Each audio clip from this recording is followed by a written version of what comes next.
ఇంకా రాజైతే హాస్పిటల్ నుండి ఇంటికి రావడంతో హారతి ఇచ్చి ఇంట్లోకి అయితే ఆహ్వానిస్తూ ఉంటారు. అలా ఆహ్వానించడంతో కావ్య అయితే చాలా హ్యాపీగా ఫీల్ అవుతూ ఉంటుంది.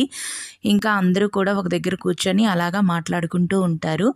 మాట్లాడుకుంటూ ఉంటుంటే ఇంకా కావ్య మాత్రం అక్కడి నుండి ఏడ్చుకుంటూ పైకి వెళ్ళిపోతూ ఉంటుంది బాధపడుతూ.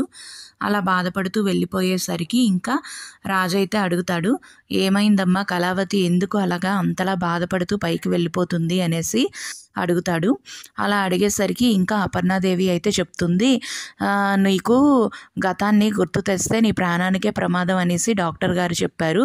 అలాగనేసి నీకు గతాన్ని గుర్తు తేలేక తన కడుపులో పెరుగుతున్న బిడ్డ గురించి నీకు చెప్పలేక తనలో తనే చాలా మదన పడింది. ఆ బాధ అంతా కూడా ఇప్పుడు తీరింది కదా, సో ఆ బాధతోనే మీదకి వెళ్ళిపోయినట్టుగా ఉంది. తను నీకోసం చాలా ఎక్కువగా బాధపడింది అనేసి అయితే చెప్తూ ఉంటుంది. అలా చెప్పగానే ఇంకా రాజైతే ఓహో నా కోసం బాధపడింది కదా అందుకే వెళ్ళిపోయిందా అనేసి అనుకొని ఇంకా కావ్య దగ్గరికి అయితే వెళ్తాడు. అలా వెళ్ళేసరికి ఇంకా కావ్య అయితే ఏడుస్తూ ఉంటుంది. అలా ఏడుస్తూ ఉండేసరికి ఇంకా రాజు అయితే లోపలికి వెళ్తాడు. అలా వెళ్ళేసరికి కావ్య కళావతిగా అనేసి పిలుస్తాడు. పిలిచేసరికి ఇంకా కావ్య అయితే వచ్చి రాజుని హగ్ చేసుకుంటుంది. అలా హగ్ చేసుకోగానే ఇంకా రాజు అయితే చాలా హ్యాపీగా ఫీల్ అవుతూ ఉంటాడన్నమాట.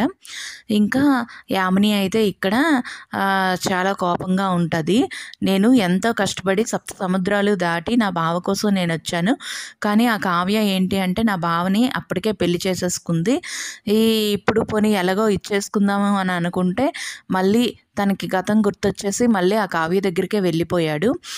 దాని అంత చూసైనా కూడా ఎలాగైనా నా భావన నేను దక్కించుకుంటాను అనేసి వాళ్ళ పేరెంట్స్తో అయితే చెప్తూ ఉంటుంది.